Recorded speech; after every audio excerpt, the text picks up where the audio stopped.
طلباء و طالبات، آج ہم پڑھیں گے جماعت دہوم کے اردو کے پہلے سبق نعت کا دوسرا حصہ۔ پہلا حصہ آپ لوگ پڑھ چکے ہیں، نعت جسے خواجہ الطاف حسین حالی نے لکھا ہے، تو اس کا پہلا حصہ آپ لوگ پڑھ چکے ہیں۔ تو میں نے اس سے پہلے بھی کہا تھا کہ سمجھ کر پڑھنے کی کوشش کیجیے۔ اگر آپ سمجھے بغیر پڑھیں گے تو آپ کو کوئی دلچسپی پڑھنے میں نہیں آئے گی اور نہ ہی آپ کو پتہ چلے گا کہ کیا لکھا ہوا ہے۔ اور جیسے کہ اگر کوئی آپ کو ٹافی یا چاکلیٹ پیش کیا جائے اور اگر اس کا کور نکالے بغیر، اس کا ریپر نکالے بغیر آپ اسے کھانے کی کوشش کریں تو آپ کو پتہ ہی نہیں چلے گا کہ وہ کتنا مزیدار ہے۔ تو اسی طرح جو بھی لفظ آپ کو سمجھ میں نہ آ رہا ہو اس کا مطلب معلوم کرنے کی ضرور کوشش کیجیے۔ تو جو ہم پہلے پڑھ چکے ہیں اس کے بارے میں یہاں سوالات دیے گئے ہیں، جو 2 پیراگراف پہلے پڑھ چکے ہیں۔ تو پہلا سوال ہے، حضور صلی اللہ علیہ وسلم کو رحمت العالمین کیوں کہا جاتا ہے؟ حضور صلی اللہ علیہ وسلم کو رحمت العالمین کیوں کہا جاتا ہے؟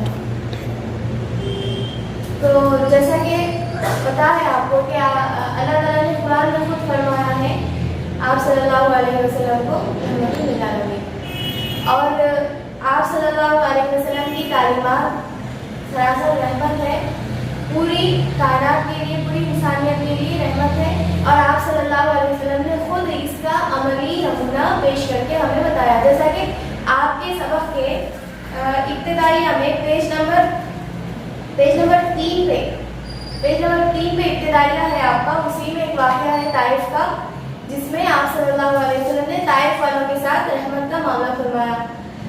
اور دوسرا سوال ہے، مرادیں بر لانے سے کیا مراد ہے؟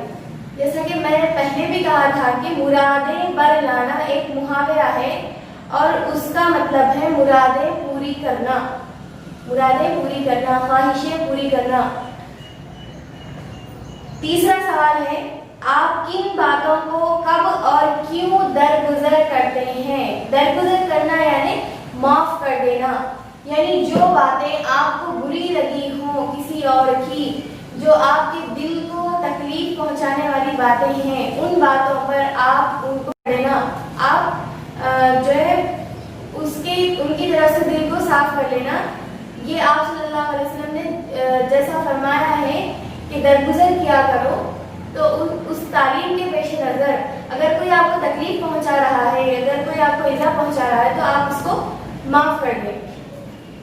اب آپ خود سوچیے کہ آپ کن باتوں کو کب اور کیوں درگزر کریں گے۔ اور چوتھا سوال ہے، زیر و زبر کرنے سے کیا مراد ہے؟ زیر و زبر کرنا بھی ایک محاورہ ہے۔ زیر یعنی نیچے، زیر تو نیچے کی طرف ہوتا ہے، آپ جانتے ہیں، زبر یعنی اوپر، یعنی اوپر نیچے کر دینا، یعنی تہس نہس کر دینا، کسی چیز کو ختم کر دینا۔ جیسا آپ صلی اللہ علیہ وسلم نے برائیوں کو زیر و زبر کر دیا، برائیوں کو تہس نہس کر دیا۔ غور سے سنیے، تلفظ پہ دھیان دیجیے، کون سا لفظ کس طرح پڑھا جا رہا ہے۔ مسے خام کو جس نے کندن بنایا، کھڑا اور کھوٹا الگ کر دکھایا، عرب جس پہ قرنوں سے تھا جہل چھایا، پلٹ دی بس آن میں اس کی کایا، رہا ڈر نہ بیڑے کو موجے بلا کا، ادھر سے ادھر پھر گیا رخ ہوا کا۔ آپ کی کتاب میں مسے خام پر زبر دیا گیا ہے، مسے خام پر زبر دیا گیا ہے جو کہ غلط ہے۔ اصل لفظ ہے مسے خام، زیر آنا چاہیے، اس کو پڑھا جائے گا مسے خام۔ مسے خام کا مطلب ہے تانبا یا پھر کوئی کچی دھات۔ تانبا یعنی تانبا اس قدر مہنگا نہیں ہوتا، اس قدر قیمتی نہیں ہوتا، اس قدر اہمیت کا حامل نہیں ہوتا۔ مسے خام کو جس نے کندن بنایا، کندن کے کیا معنی ہوں گے؟ کندن کہیں گے سونے کو، سونا جس سے زیور وغیرہ بنائے جاتے ہیں، بہت قیمتی ہوتا ہے۔ تو ایک جس طرح ایک بے قیمت دھات کو सोने में बदल दिया जाए, तो उसी तरह हमारे नबी सल्लल्लाहु अलैहि वसल्लम ने बेकार किस्म के लोगों को, जो जाहिल थे, उनको सोने की तरह कीमती बना दिया, उनको सोने की तरह नेक बना दिया और बेहतर बना दिया। खरा और खोटा अलग कर दिखाया। खरा और खोटा, खरा के माने हैं खालिस, असली, खोटा नकली और गैर खालिस। यानी खरा और खोटा अलग कर दिखाया कि ये बुराई है, ये अच्छाई है, उन दोनों में फर्क को समझाया। ये गैर खालिस है, ये खालिस है। अच्छाई को अपनाओ, खालिस चीज़ों को अपनाओ, गैर खालिस चीज़ों से बचो। तो इसी तरह आगे बढ़ेंगे। अरब जिस पे कर्नों से था जब छाया। अरब, जैसा कि आपने पहली क्लास में भी सुना था कि बहुत जाहिल कर्ण बना है कर्ण से। कर्ण के माने हैं बड़ी मुद्दत या लंबा जमाना, और एक माने आते हैं सदी। तो कर्णों का मतलब होगा सदियों या फिर बड़ी मुद्दतों से अरब पे जहालत छाई, जहल छाया यानी जहल का असर था। जहल का क्या मतलब होगा? जहालत, बेवकूफ़ी, बेवकूफ़ी या बेइल्मी, इल्म का ना होना, समझ का ना होना, शऊर का ना होना। तो अरब में वही हाल था कि जहालत पाई जाती थी और कम इल्मी पाई जाती थी। पलट दी बस आन में उसकी काया। पलट दी बस आन में उसकी काया। आन का क्या मतलब है? आन निहायत मुख्तसर वक्फा, लम्हा या सेकंड। यानी एक सेकंड में, हम कहते हैं ना, एक सेकंड में ये काम हो गया, एक सेकंड में आने वाहिद, उर्दू में कहा जाता है आने वाहिद में काम हो गया। तो उसी तरह पलट दी बस आन में उसकी काया, यानी मुख्तसर वक्फे में पूरे अरब को बदल के रख दिया। जो कौम बेइंतहा जाहिल थी, उनको बेइंतहा अच्छा बना दिया। रहा डर न बीड़े को मौजे बला का। रहा डर न बेड़े को मौजे बला का। बेड़े का मतलब है कश्ती।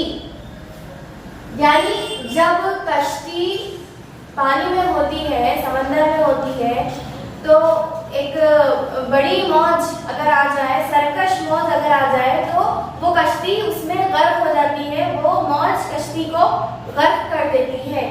तो यहाँ शायर कह रहे हैं रहा डर न बेड़े को मौजे बला का, यानी कश्ती को मौजे बला का डर ना रहा। मौजे बला किसे कहेंगे? बला तो आप जानते हैं, बला कहेंगे मुसीबत को, आफत को। हाँ, तो मौजे बला का मतलब है मुसीबत की लहर। यानी अगर हमारी जिंदगी को एक कश्ती से तशबीह दी जाए, तो हमारी जिंदगी को एक कश्ती से तशबीह दी जाए, कश्ती समझा जाए, तो उस कश्ती को अब मुसीबत की लहर का डर ना रहा। हमारे नबी, तो सबसे बड़ी मुसीबत तो जहन्नुम है, तो उसी से हमारे नबी ने हमें बचने की तालीम दी, तो अब हमारी जिंदगियों को उसका डर ना रहा। इधर से उधर फिर गया रुख हवा का। यानी जब उस जमाने में जब कश्तियाँ चलती थी, तो जब समंदर में कश्तियाँ होती थी, हवा का जिस तरफ रुख होता था, हवाएं चलती हैं, आपको मालूम होना चाहिए, मखसूस हवाएं चलती है समंदरी इलाकों में, तो उन हवाओं का रुख जिस तरफ होता था, कश्तियाँ उसी सिमत चलती थी, जहाज, कश्तियाँ वगैरह जो भी। तो इधर से उधर फिर गया रुख हवा का, यानी जो कश्ती बर्बादी की सिमत जा रही थी, हवा जिस कश्ती को बर्बादी की मुसीबत की सिमत जा रही थी, उस हवा का ही रुख पलट गया अच्छाई की सिमत में और कामयाबी की सिमत। उसके बाद का जो है बंद है कि है ज़ात वाहिद इबादत के लायक, ज़ुबान और दिल की शहादत के लायक, इसी के है फरमा इताअत के लायक, इसी की है सरकार खिदमत के लायक। लगाओ तो लो उससे अपनी लगाओ, झुकाओ तो सर उसके आगे झुकाओ। अब यहाँ पे जो हमारे नबी ने तालीमात पेश की है, शायद उसको पेश कर रहा है कि हमारे नबी ने किस तरह वहदानियत की तालीम दी, ईमान की दावत दी। वो शायर जो है यहाँ पे कहना चाह रहा है कि है ज़ात वाहिद इबादत के लायक।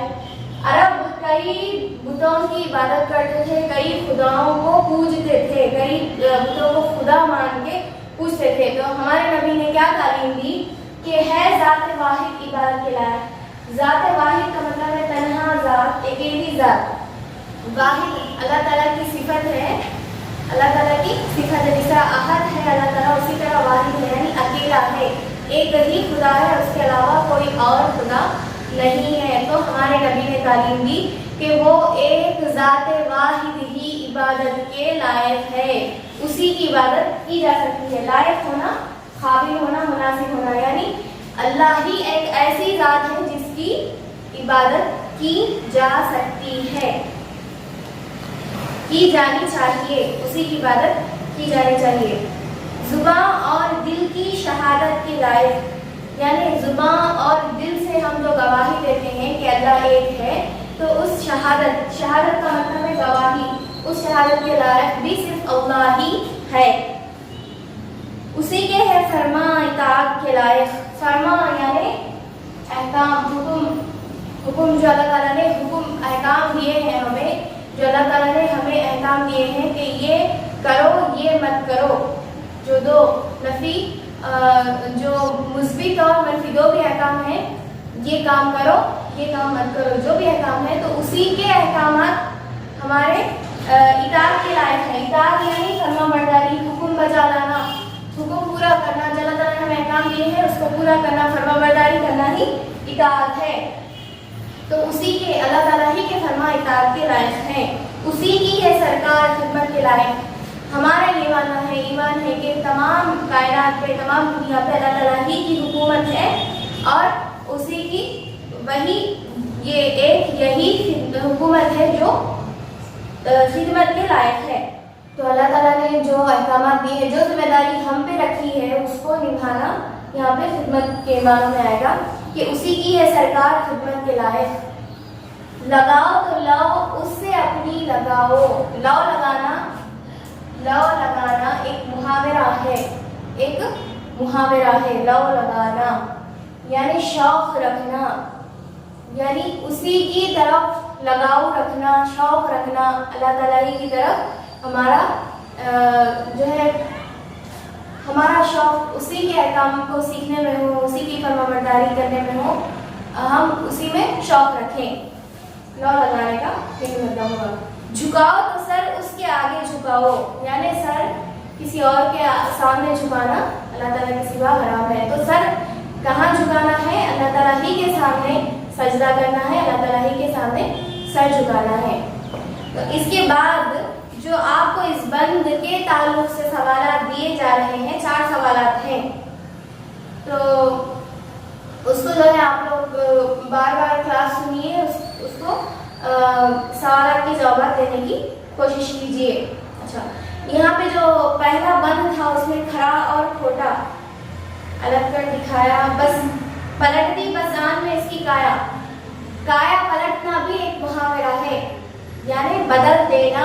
काया पलटना मतलब किस्मत बदल देना, पूरी तरीके से उनको बदल देना, चेंज कर देना, इसको काया पलटना कहेंगे। तो आप जो है इसके सवालात, इस बंद के ताल्लुक से जो सवालात दिए गए हैं उसको हल करने की कोशिश कीजिए। आइंदा क्लास में फिर मिलते हैं। अल्लाह।